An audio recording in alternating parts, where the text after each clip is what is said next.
All right, guys. This episode, we are talking about a movie that is older than one of us and just as old as the other one of us.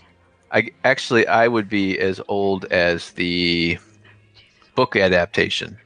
And the other interesting thing about this movie is it had 3 different titles over the course of a couple of years.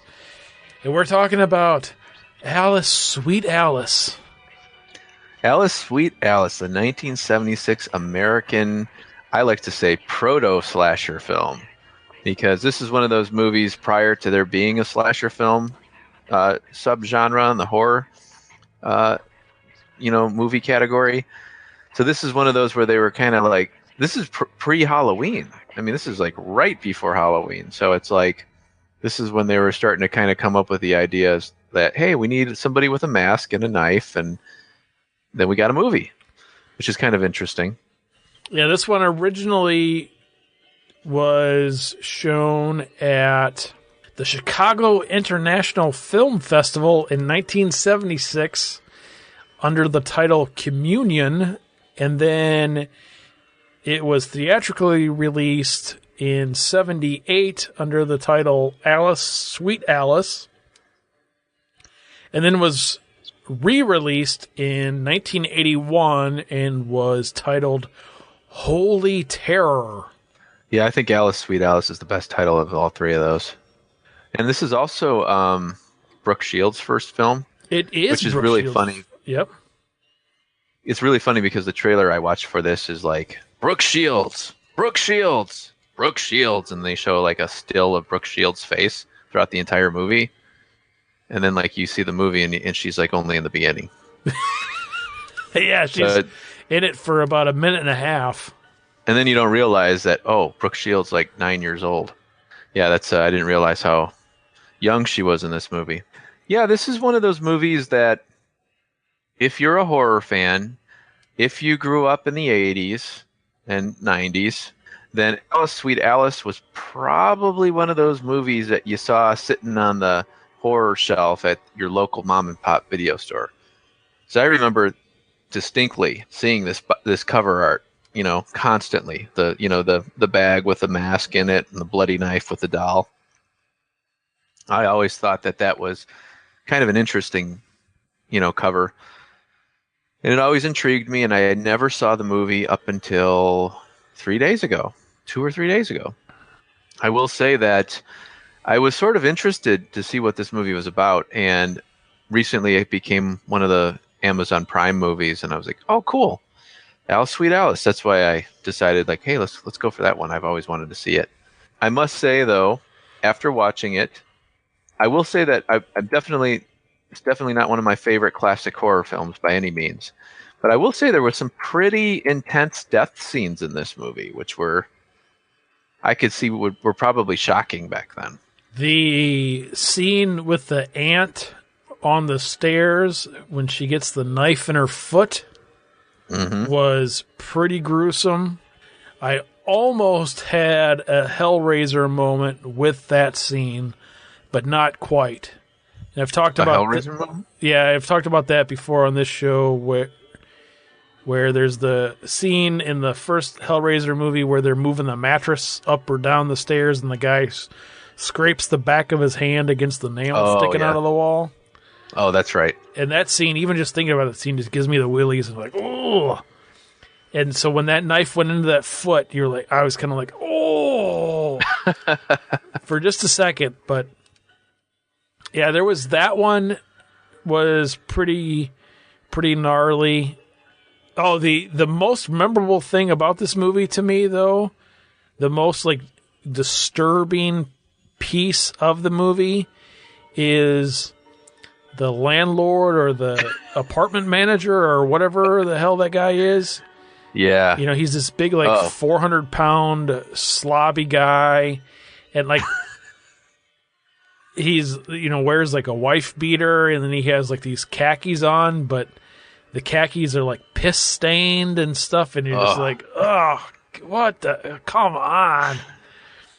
He's trying to, grope the little girl and all this other stuff, and you're just like, ugh. Yeah, he's pretty gross. Yeah. Yeah, he was pretty disturbing. Like, I don't think you would even get somebody who looked like that in like a movie nowadays. I don't know. He was just really just kind of nasty looking. Like, I don't know. Everything about him just, I mean, he was like a severely obese guy.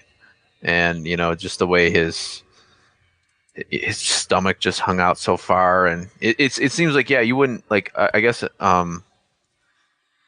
what's that movie with Johnny Depp? The What's Eating Gilbert Grape? That's probably like the only other movie I could think of. With the mom. Yep. Yeah. But yeah, he was really disturbing. But since we were talking about death scenes, I got to say, like, the death scene of Dom, like the dad of Alice and Karen, was, to me, that was a pretty disturbing death scene. He gets stabbed, like, the killer like kind of jumps out and stabs you from the stairwell usually, and then anyhow he's like running up to he thinks it's this other girl, and then she comes, or the killer, I don't want to say who it is yet, comes and like smacks him in the head with a brick, ties him up, and then like kind of rolls him off the edge of a like what, the second or third story of a warehouse. And it was that whole scene was just like, man, that's brutal. It's one thing to like stab somebody or something like that, but to like slowly roll them across to their death like that, tied up. And then she's like smacking them in the face. And that whole scene was like, whoa, this is like totally like 70s exploitation gore right here. I mean, it had that real strange kind of vibe to it, like where it's sort of real, but sort of not, but very weird and very like surreal. And then like I don't know if you noticed it, but this is one thing I'm trying to figure out, like what really kind of stuck with me, is like when he's tossed off the building and he's falling, like there's like a mirror on the ground and you see his body like coming towards the mirror. And then like all of a sudden his head's there and he's like, and then he's dead. He landed on the ground. And I'm trying to figure out how they did that. Obviously, the real actor wouldn't have been, tossed off a building, but then how would they toss a dummy off the building and then did they like catch it right before it? But, with the mirror there, like it kind of there was no way of like, I guess unless it fell off screen and then the actor was just like right around the corner to kind of roll over by the mirror. Do you remember that scene? I do. And You can't really be too amazed because it's 40 years old that they did a shot like that when, at the same time this came out, they were filming Star Wars. Yeah, okay, well, you make a very good point. It's not like me and you were, 90 years old and we're talking about how did they do that Charlie Chaplin scene? That was amazing. How did he walk backwards like that? Yeah, no, yeah. Yeah, you're right. But it's kind of funny because this movie, a year later, Halloween came out. Okay. And the quality of this film compared to Halloween, it's like night and day. I mean, just not even just in the terms of the story and the directing and all that, but just in the sense of like the camera that they used. I mean, didn't it seem like this camera was like really old or something? Because the quality, it was very grainy and like the sound, like I didn't know if they like redubbed the dialogue or what, but it just didn't seem like it was recorded very well. No, and like you watch Halloween and it holds up like today, all these years later. Like you watch the film and then it's like, that it just seems like, yeah, it's a classic movie, but it like doesn't seem like it's so terribly done or whatever. When I was watching this, the first couple of things that popped into my mind were due to its age, and I kept thinking that it was kind of, and now stick with me on this one here because it's like a cross between like The Exorcist, which would have came out before this because of the religious aspects of it, but then almost like Black Christmas and Wolfen and then, like you had said, like trying to stick a slasher theme into it somewhere. Yeah, the story was all over the place. At least to me, I was kind of like, what's going on? Who, what, where, what? Huh? But, I mean, the whole thing was just, grainy, and, it was like somebody, back then, this was 1976, so would they have 8mm back then? So what, somebody's running around with a handheld video recorder recording this stuff. It was horrible. I mean, just wasn't good at all. So I guess let's give a little bit of the story. Basically, it's about two sisters, and one of them, who is actually played by Brooke Shields, she is having her first communion, and they're a very Catholic family. There's another sister who is Alice, the title of the movie. She is really jealous and really upset because like all the attention is given on Brooke Shields' character. And like it turns out that Alice was conceived out of wedlock. So she can't like receive communion, and the church kind of ostracizes her, and she's like kind of pushed to the side. So she feels like, this like, oh, nobody loves me. And the priest there like puts all his attention on the Brooke Shields character. So anyhow, it's the day of the communion, and Brooke Shields' character, her name is Karen, is going to receive her communion and is murdered in the church, and then her body is stuck inside a pew and set on fire.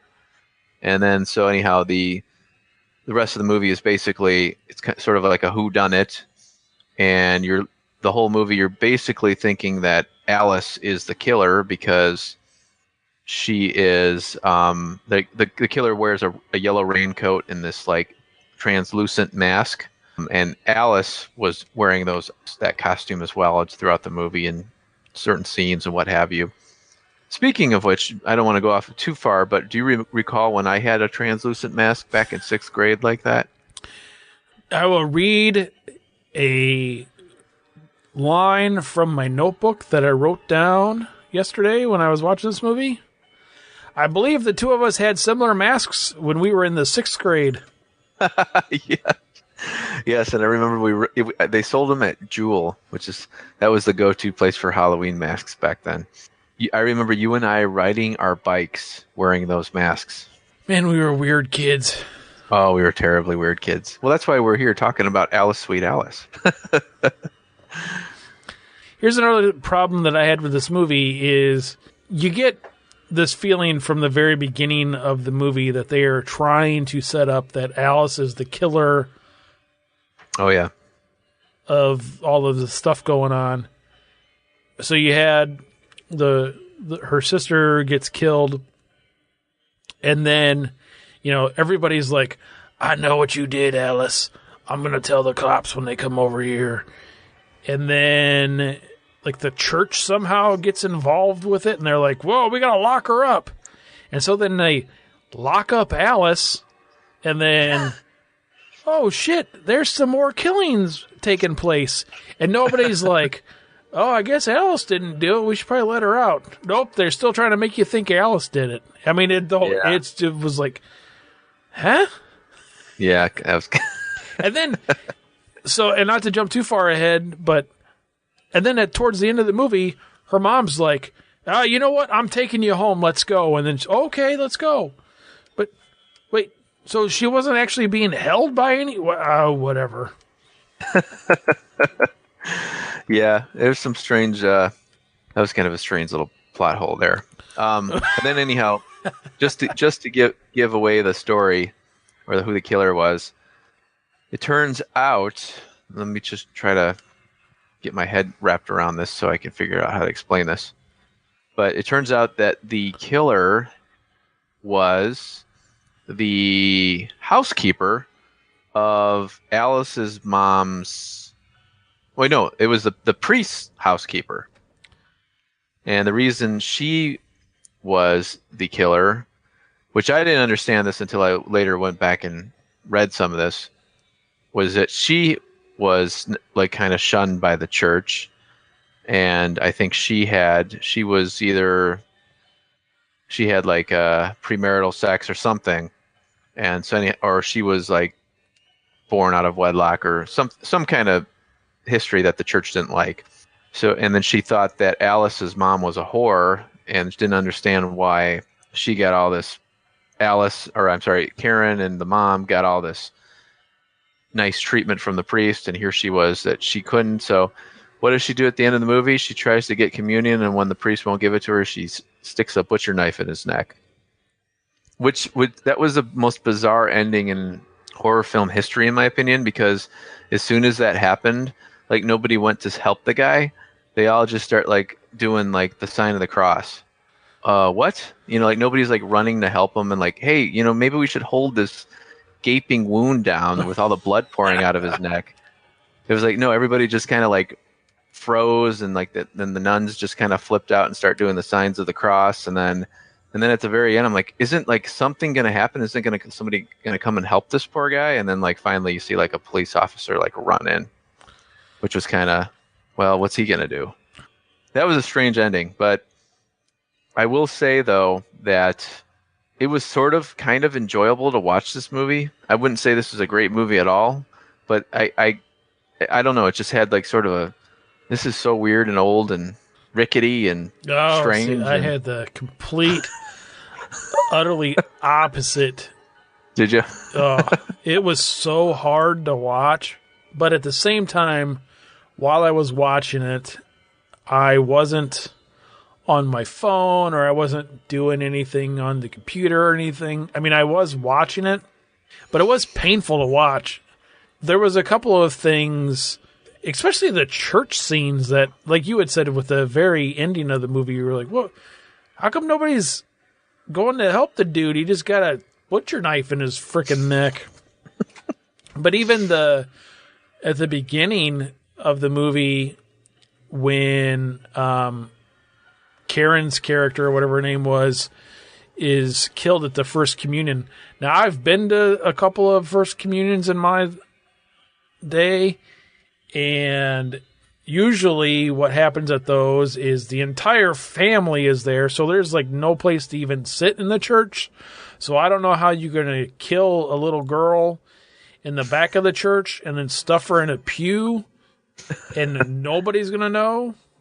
Just doesn't make any sense at all. But yeah, even that at the very end of the movie when Miss Tredoni came out as the killer, I don't know, it was one of those things where it almost seemed kind of forced a little bit. I mean, you know, she's fighting with Dom's character, and then he somehow manages to get her mask off of her face. And then you had the scene towards the end of the movie where she's like, "This is why I'm doing it." And you're just kind of like, "Wait, what?" Yeah, it did have a little bit of a forced motive there for sure. Yeah, it's kind of weird because you got to think too that this was one of those first movies. I mean, this is pre-slasher horror. You know, this is before Halloween. So this is like what I like to call a proto-slasher. They were probably coming up with some ideas like, oh, you know, we need a killer, we need a motive, and all this. So it was tossed together, you know, kind of strange to try to put the whole connection be the old housekeeper. And one thing too, I don't know if you noticed or not, but the scene when Dom is like gets stabbed and like he's chasing the killer into the warehouse and the killer's wearing the raincoat and the mask. There is no way in hell you're going to tell me that that was the housekeeper in that costume. That was a little girl. That was totally a little girl. That was because the housekeeper was taller than the girl that was running around in that warehouse. Yeah, the whole thing was kind of weird. Well, this movie was almost as good as Hello, Mary Lou Prom Night 2. I was going to say almost as good as Terror Train. Yeah, I don't know. Terror Train was a little more. Well, the camera was a better quality. And I think did we not get to see Jamie Lee Curtis in her bra on Terror Train? I think we did. Yeah, we did.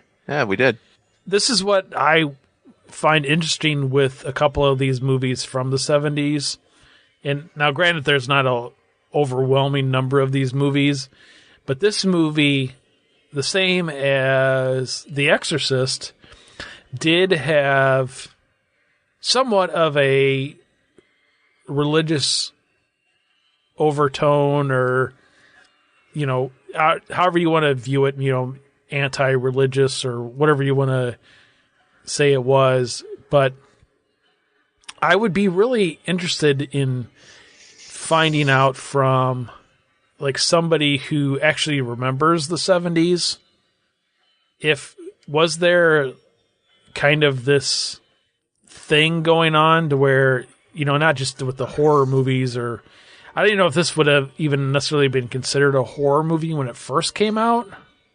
There was The Omen. That was another religious movie. Yeah, so that's why, it's just kind of, you got to wonder if Halloween wouldn't have came out when it did, would we have been stuck with all of these religious themed horror movies? Because you had, you had Omen and The Exorcist, Rosemary's Baby. Baby. What was? And there was another one, wasn't there? Demon Seed. Oh, yep. That was based off a true story, actually. I want to say Damien, but that was The Omen. That was like the sequel. Yeah, and I know they weren't just exclusive to the 70s either. I know there was some in the 80s, and then you had like the Prophecy movies and all those other ones from the 90s and stuff. And they're still making them. Yeah, there was definitely a big push for that in the 70s, though. I think probably because of The Exorcist, I would imagine. But yeah, there was a lot going on back then with the religious horror. And the one thing I found interesting about this movie too that I didn't realize, but that this film was not properly registered with the Copyright Office, and because of that, it was bootlegged all the way up until 1997 when Anchor Bay purchased it. So which is kind of interesting is all those times that I went to that mom and pop video store, all those mom and pop video stores, and saw Alice, Sweet Alice on the shelf, those were all bootleg copies, which is kind of interesting to think of. This is one of those movies that apparently there was in 2007 there was talk about a remake, and basically as of 2016 it's been in delay because they haven't had the funds to put it together. But this is one of those movies that to me would be a perfect candidate to be remade, because like the original is a flawed horror film, right? So take a flawed horror film, take the general concept, and go try to do it right. And those are the movies I think that end up the best when they're remade, is just movies that didn't really, there was maybe something kind of cool in the storyline, but they didn't have the money, they didn't have the time, the writing wasn't that good, the directing wasn't that good, whatever. So this one, I wouldn't mind seeing what they did if they were to remake this. I don't know if I would go and see a remake of this movie. Oh, come on. Can't you imagine a remake of this and a remake of Hello, Mary Lou Prom Night 2? Like a double feature? How cool would that be? That would be horrible. Absolutely horrible. Yeah. This movie wore you out, didn't it? Oh, man, it was rough. What did you think about the scene where Alice puts the jar of cockroaches on the guy's belly? That was weird. And then he freaked out about it. You know what was funny though, when that happened, at the very end of the movie, so Alice is home from wherever she was at, juvie or Catholic prison or whatever she was being held at. And this is one of the things that I was like, because they had already made the revelation that Miss Tredoni was the killer, and so then you have Alice go into the landlord's apartment or, apartment manager or whatever the hell he is. I was like, oh, wait, but the other lady's the killer, so now she's going to go in there, she's going to kill him? That's okay, whatever. And then she's like, oh, I got this jar of cockroaches. Oh, I'm going to put it on your belly. You know what she needed to do in that scene was just like tickle him and be like, oh, fat guy or something. I don't know. Yeah, that was a very strange scene. By far. But his death was cool. Because when he got stabbed in the chest and then he like ran away, and so he turns around and he's got this knife like sticking out of his chest, but then you see his back and you can see like the knife went all the way through his body. There's like blood like coming out of his back. I'm like, oh, that's gotta hurt. Yeah, she got him good. Yeah, the death scenes, other than the Dom's death where he's like rolled off the building, were pretty straightforward. Just her kind of popping out, stabbing people. Are you happy you can like cross this one off the list of 70s horror that you has maybe always intrigued you and now you finally saw it? So this is the one problem that I have with the two of us being like 6 months apart in age. Yeah. Is because I actually thought about doing this one. Like I actually even like was doing some research and then I was like, oh wait, I was born in 76 and Mark was born in 77. Damn it. But I had actually started going through and like compiling a list of like movies that were made in 77 or 76. I mean, because I was like, oh, it'd be cool like if we did like a best of 76 kind of episode. And then I was like, oh wait, he was born in 77. That's not going to work. And then when you first suggested this, and I was like, oh, 76. Oh, cool. That falls into what I was just thinking about. And then I was, oh, damn it. We're two separate years. Oh, well. Yeah, no, I am ecstatic that I crossed this off the list. Yeah, it's so you're giving this a thumbs down then? Oh, yeah. This would be a thumbs down. I'm having a hard time rating this one. I don't know what to give it. Like, I don't know whether to give it a thumbs up. Like, yeah, you should go watch this because it's a proto slasher. This is the pre-Halloween, slasher film. And there's a lot of people out there that really like this movie, kind of like Black Christmas. It's sort of got like a cult following and all that. Hopefully none of those people listen to this show. So, and I can't say I'll ever watch it again, but I don't know that I can fully like say never, like this is definitely a movie you shouldn't watch. So I don't know where I stand with this one. This is a very strange one for me. Yeah, I don't know what to say. I think it's like kind of I guess I would lean more towards a thumbs down than a thumbs up. So I guess in essence, just because I said that, I guess I'll have to give it a thumbs down. But at the same time, there's something like I don't know, maybe that sort of feels like like almost like a mission has been completed by seeing this movie for me. Like it's one of those things where, okay, now I did it. It's done. So it's hard to say like, after all these years, like I can say, well, it was a complete and miserable failure and it was terrible and I shouldn't have done that. Because yeah, it wasn't a great movie by any means, but I don't know. I don't know what to say. Yeah, I guess I'll just have to say thumbs down just because. Well, there you have it, folks. We both hate it.